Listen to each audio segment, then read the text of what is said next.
Storygram Network. Hosting for this podcast is generously provided by Transistor at transistor.fm. Hi, my name is Laurelee, and this is It's Not About Food. So it's not about food, and it's not about weight.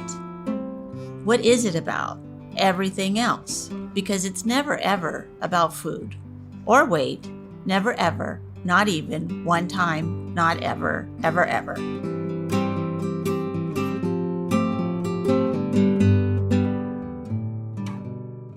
Hello, everyone. This is Laurelee Roark from It's Not About Food podcast.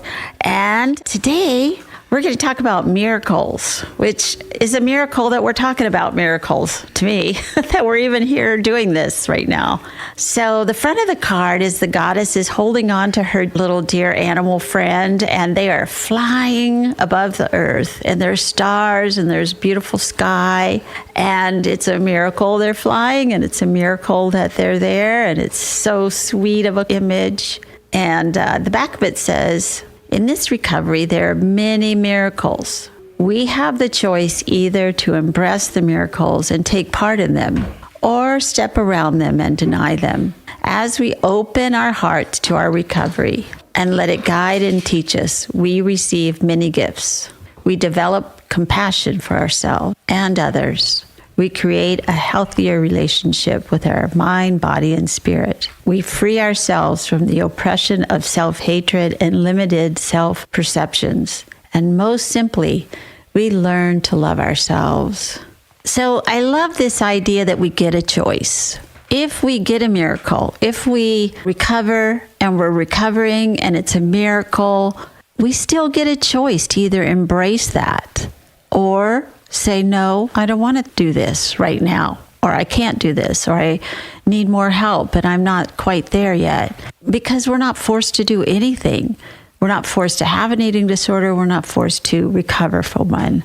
But as we open our hearts to the recovery world, it can guide us into that scary world of recovery and the miracles that it will bring, and develop that compassion that we need, the acceptance that we need, and we free ourselves from that self-hatred and the hatred that's out there in the culture, as we were just talking about a few minutes ago, that even if everybody you know is okay and you're okay, there's still going to be the world that we all live in that will tell us different things in order to sell us things. Of course, that's what happens. We get to be strong within our little selves and help each other and call it out when we see it. And if we're around people who do that, then we're not so afraid to call it out. And that, again, is another miracle. So I am really, really grateful that I have Gretchen here today, who has become a wonderful friend, and I've known her a really long time. And I have been able to watch Gretchen go through several miracles. And her last miracle is that she's got the two most beautiful little girls, and they are not going to grow up in a household where it's okay to have an eating disorder. In fact, don't have an eating disorder. People are not going to tell them that they're too chunky or too fat or too small or too big or too tall or too short or too something. They're just going to be wonderful no matter what happens and go through life, but not hearing that in their own home. And I think that's a miracle, because we're all of us so brainwashed with the culture that we live in. And so I'm going to let her introduce herself and have her tell us why she picked the miracle card and what was that about for her and how did those show up in her life. Yeah, thank you so much. I'm so excited to be here. Laurelee, you've just been such a rock in my life for 20 years. I think maybe even like 22 years, because I think I first read It's Not About the Food when I was 18. Yeah, you were still a teenager. Yeah, it was like I could actually like take a breath, like I wasn't alone. Before then, I grew up in a household that was very like, this is how you're supposed to be. This is what you're supposed to say. This is what you're supposed to do. If you don't do that, you're wrong. And my body was fine, but I didn't think it was fine. I felt like I had body dysmorphia. And when I finally read that book, it was like a breath of fresh air that like, I am not alone. It's not about the food. I just obsessed about food and where am I going to get it? How am I going to eat it? And that was like any event, that was the focus. And then I remember it was like a couple years later, I think I picked up the book again and I read you guys were in Marin County and I was in the East Bay. And I'm like, what? Like, how are these people so close? So then I looked you up and started attending the group sessions, individual sessions, because I learned how to purge in college. So I was undereater, overeater, the whole gamut, a lot of self-hatred. And it wasn't, I remember sitting in that floor on like, what was it, 4th Street, like upstairs, and we did mirror work. It was the first time I ever remember saying, I love you. Oh my gosh. Like I still just remember it so vividly. And I didn't really believe it, but I said, and I could never say that. I mean, that was like the biggest miracle ever, because it was just never true. Even though I was like drop dead, beautiful, gorgeous on the outside and inside, but I don't know, my brain thought different. But yeah, being able to say that I love myself. I think I was like 23, like first time, Right. That was the biggest miracle. And like, I just owe you and Carol so much for that, and everything you taught me. And from there, it was a journey, and I'm still on a journey of recovery, but so many miracles have come to me from them. I was in a really tough place, teens and 20s, a lot of use of substances, food, alcohol, marijuana, nicotine. I would deal, I would lie. I remember I would always just say what I thought people wanted to hear, if it was true or not. It was like, okay, so Laurelee, I think she would feel happy if I said this, that I was doing this, Yes. or I was going to this place, so I'm going to say that. And the miracle is that I don't do any of that anymore. Wow. Well, you're free. That's why. Yeah. I mean, I still struggle with food sometimes, but it's just monumental difference. And like, I love, I want my picture taken with my kids. I remember my mom, it was like, never take my photo, like, oh, look at this here. She'd always pull on her chin. And, I could do that, but I choose not to, and just accept my body for how it is today. I've birthed 2 babies. I've been through a lot. And I love thinking about the miracles of just the fact that for me, I'm in healthcare. I've worked in healthcare for a long time. And right now I'm studying to be a nurse. So taking physiology and microbiology and all those classes, it's like what my cells are doing right now to make me be able to talk. It's just like this crazy miracle. Like there's so many miracles that I experience on a daily basis. And like some are just at the most basic cellular level. I'm studying to be a nurse and I've worked in healthcare for a long time. And I just took like physiology, microbiology, and just learning about like, for me to actually speak these words right now, like my lungs are taking in air, they're going down to like the alveoli and exchanging gas, getting rid of like toxic stuff in my body and taking in, nutrient. And it's just like my hands are moving because muscles are contracting and sending signals to my brain. And like I get a cut and my skin just heals over. I have sex with a guy and then a baby can pop out. Like it's like a whole nother human being comes into the world. Like, Yes. It's just like there's miracles everywhere. Like I'm up here in the snow and like the snowfall everywhere, and the earth is rehealing from all the trauma it's experienced from the California fires. There's just so much out there that you can see as such a gift. And It's so beautiful. I like to think about that daily and go there instead of to these old grooves in my mind that used to just obsess about what I look like in the mirror, what numbers on the scale, what size of clothes I'm wearing. This person's looking at me this way, so that must mean they think I'm fat, or like all this like crazy junk that I used to like just play in my head all day, all night. There's so much more space when I choose to focus on the miracles of life. Like my mom died, but I was suddenly a couple years ago. It's tragic. It was like one of the worst times in my life, but there were so many miracles that came out of that. Like I dove deeper into recovery because I was like, okay, I can either like eat myself alive, went into a coma for 4 months. It was horrible.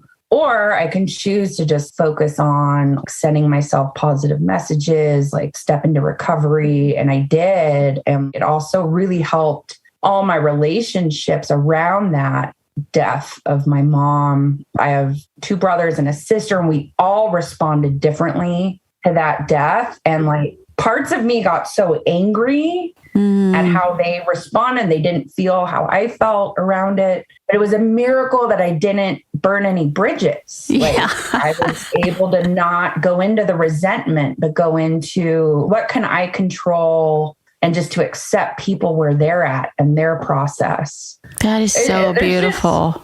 Miracles everywhere. And that's, I guess, why I chose the card. And I think it was the first one I pulled out. Of course. I think it might have been first or second. And it really kind of like my eyes open. And then I'm like, okay, let me go look at all like some other ones. And then I just kept going back to miracles because I haven't purged since before my mom. Before I'd probably binge and purge maybe once or twice a year. I don't do that at all anymore. I'm not binging in front of my kids. And I feel like whatever my kids see, that's what they're going to do. And they're not seeing any of that crazy. At least not in their little home, in their little safe place. And they're seeing a mom who is a human, who had a problem, had a death of her mom, gets nervous and upset and anxious and mad and sad. And so she has feelings. And so they get to have feelings. And I think about us not being able to look in the mirror and just see ourselves without so much self-hatred coming up, like what you were talking about. You've been able to see these 2 little beautiful girls, little wonderful creatures, look in the mirror and go, hey, there I am. Hello. Like they see a friend. Yeah, we try to look in the mirror and be like, I'm strong, I'm smart. Yep. Like, oh, that cool arm. Like, thank you, legs, for helping me walk today. Oh. Like, thank you, belly, for taking all my food. My belly's like flabby. My legs are flabby, but I show it all to them. And it's, we're body positive in our house. And so great. They see I never saw my mom's, but we grew up really Catholic. So it was like any sex or body, don't show any skin, all that kind of stuff. Me too. Me too. It's just like, this is what it is. Storygram Network. Welcome to One Media. When you're whining with nurses. It's a place I like to call The Bleed. My name is Laurelee, and this is It's Not About Food. The art of being yay isn't just something he developed. Storygram Network. You're reminding me, I never saw my mom's body either. Now, I grew up in the 50s, so she always had girdles on and a huge bra, like it looked like something that would be on an airplane, it was so many things. And it just was like to push all yourself in as tight as possible. I know that she took that off at some point at night, but it wasn't until we were in bed asleep or something. Otherwise, she was just really packed in. And it wasn't really until her death and dying that she was in a bed and she had Alzheimer's and she was like a little baby, and I was washing her, or changing her or being with her. And she was completely free of all of that. I did the same. Yeah. And it was like, wow, this is what my mom looks like. I didn't ever really know Mom was that. beautiful. My mom Yes. was, I had it going on. I know. And they just I did that, did not yeah. think that. So your daughters are not going to be shocked when they see you because they get to see you. They've already seen it all. Yeah. And they're okay. Of course they're okay. You're their mom. You're wonderful. I love that. And that's what we can do. That's the miracle. We get recovery and then it spreads out from us. I know. And my sister, I was just talking to her about coming on this. And she's like, you live in this county that's very into self-image and being very thin and exercising and all very affluent, and so all these moms I'm around at school are looking the part, of America's Next Top Model. Yeah. And it's like, I don't look like that. I'm chubby, but I show up. I'm able to just show up and be me. Like Good. I'm leading the Girl Scout troop, for a lot of these people. I'm the room parent. And it's just like, hey, let's all get together and meet and talk. And I felt myself because my oldest just started kindergarten. And so I'm meeting all these people for the first time. I'm in public school for the first time. And the first month or two, I did have a lot of those messages sent to me like, oh my God, like maybe you need to buy a new outfit. You need to look. I don't know. Like I had a lot of that come up, but now that I've just kind of walked through it and I'm me, I'm pretty awesome. Like I do a lot of community service, which makes me feel good and feel like I'm an activist and just want to be there for my kids and give them the best experience possible. And then now I see all these girls come up to me when I do like yard duty at school and they're like, hey, because I'm their Girl Scout troop leader. Yes. And I'm like, oh, wow. They're like looking at me. Oh, they are. I know. And it's. Yeah. I mean, I think, Gretchen, what you're getting to see is it's sort of like me at 70, that this is what 70 looks like on me. I don't know what it's going to look like on you or the next person, but this is what it looks like on me. And I'm not going to get a bunch of plastic surgery, because I want to just look like me. And it's very hard to hold that when I was taught so much different than that. Yeah. And I still hear it. Messages coming at you that. Yes. Yeah. But it's a war I'm willing to fight because they go, oh, the war on aging. How would I ever fight that? How would I really win? That's like the war on death. I'm never going to die. Yeah, you are going to die, Laurelee, and you are going to get old, and that's the way it is.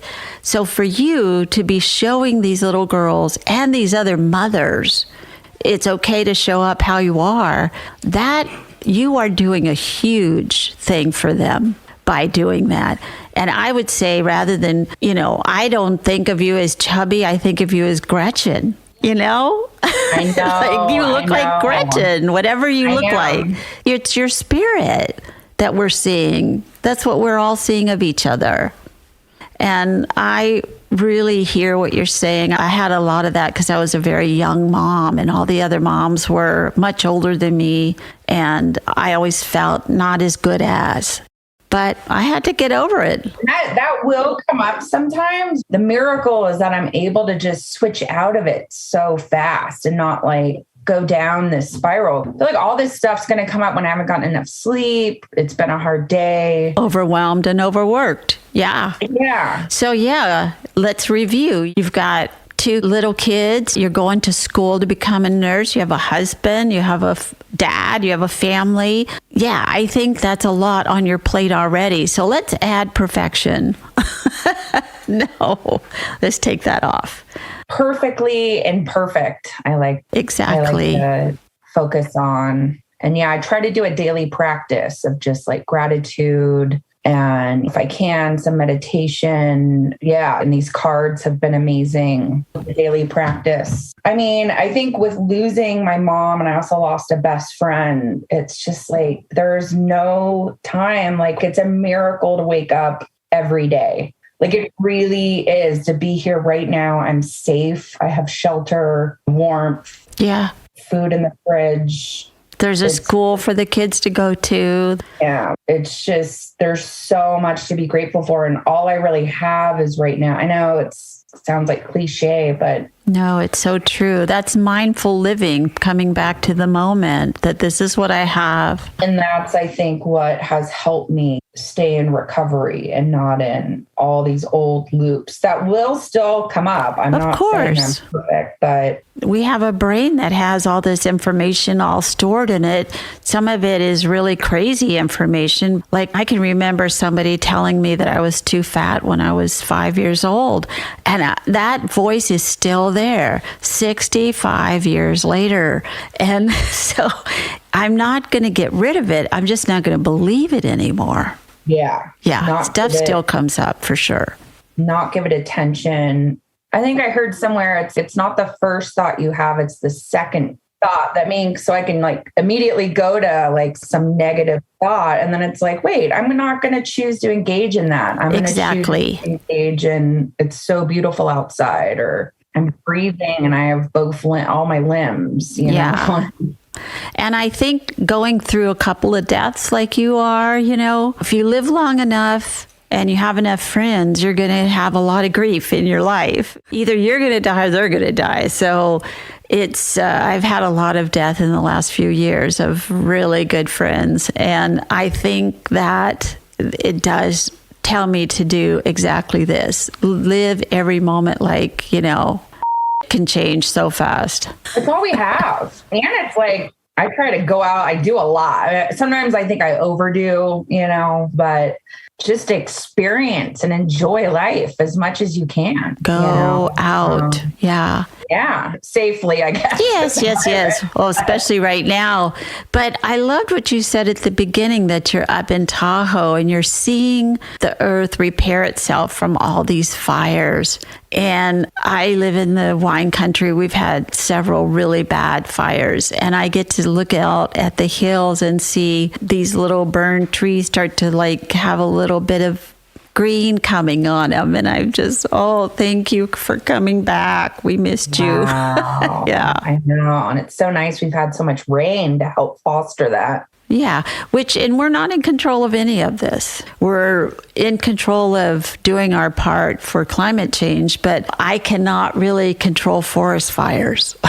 Personally, myself. Yeah. And I think that's another part of recovery. Like I just kind of, to get out of my head and this like crazy thought, I surrender to this bigger force out there making all of that happen. Right. Everybody worries, we haven't had enough rain. And unless you can do a rain dance, we're just going to need to not use a lot of water right now for that then, you know, whatever. And I loved what you said about you had sex with a guy and then you got a baby. How does that happen? I mean, it's like a sperm and an egg coming together, and then now I'm here. You know, it's just like a miracle. Right. And not only does your baby get made in your body, and then you present the baby to the world, and then you feed the baby with your body. Yeah. Our bodies are so amazing. So amazing. And to like put it down to a size 2 or something, or a number on a scale, is crazy making when it's so glorious what it can do. Like my arms can hug people and my lips kiss people, and, you know, I smile, I make other people feel good, and to focus on all the things your body can do and is doing for you. Like I'm speaking right now. I don't know. It's just crazy. But like all these things are working together right now. Yes. It's pretty amazing. Think and yeah. So beautiful. The other thing I was thinking about that has really helped me is trying to like stay on my side of the street and focus more on what I can control in myself. Because it's easy for me to think if my husband would just do the dishes, then life would be better. Then you'll be happy. Yeah, if he would just, if my kids would just sleep through the night. But I really can't control the resentment. I think I've really been working a lot on, even with my mom dying, I noticed a lot of resentments come up, and staying in those just keeps me sick. But letting those go and focusing on just, okay, like what is my part in this and what can I do just within my own self, like not changing anyone else, accepting people where they're at has really been freeing and a miracle. And it's an ongoing process. Exactly. And I think that exactly what you're saying is that the big thing is to save your life. Quit your eating disorder or smoking or drinking or all the things that could, kill you, all these other ways. And then we get into the nuances of letting go of resentments, or allowing ourselves to look the way that our natural body wants to look, or all these other things that I didn't even think about. All I wanted to do was stop overeating and hating myself. I didn't get that I was going to also become like a well-rounded human adult person. Show up with honesty, integrity. You're like, be here at 11:15. Like, I knew I would show up and be here. Like, my old self, who knows? It'd be a mixed bag, you know? So it's just so nice to know that my word counts now. Yes. And you can count on you. Exactly. Who knew? It's beautiful. Yeah. So, Gretchen, it's been a delight. And I wonder if you will read the bottom of the card today. Today, I will trust that miracles are possible. I will be open to looking for the gifts and miracles that show up in my daily life. I will allow myself to go beneath the obsession with food and weight, embrace my own light within, and receive the gifts of recovery. Oh, I just love that so much. And I love that you were on. And it's really great to connect with you and talk to you in this little area that we're doing right now. It's fabulous. Thank you so much for the opportunity. It means so much. You're welcome. And have fun in Tahoe with the snow. And thank you. Oh my God, so great. I know I should have had a snow background. That's okay. This is only audio. So yeah, I'm just looking at the beach thinking I'd like to put on my shorts. Okay. Me too. See you later. Thank you for listening. And be sure and follow me on Patreon, Instagram, Twitter, Facebook, and itsnotaboutfood.com. Thanks.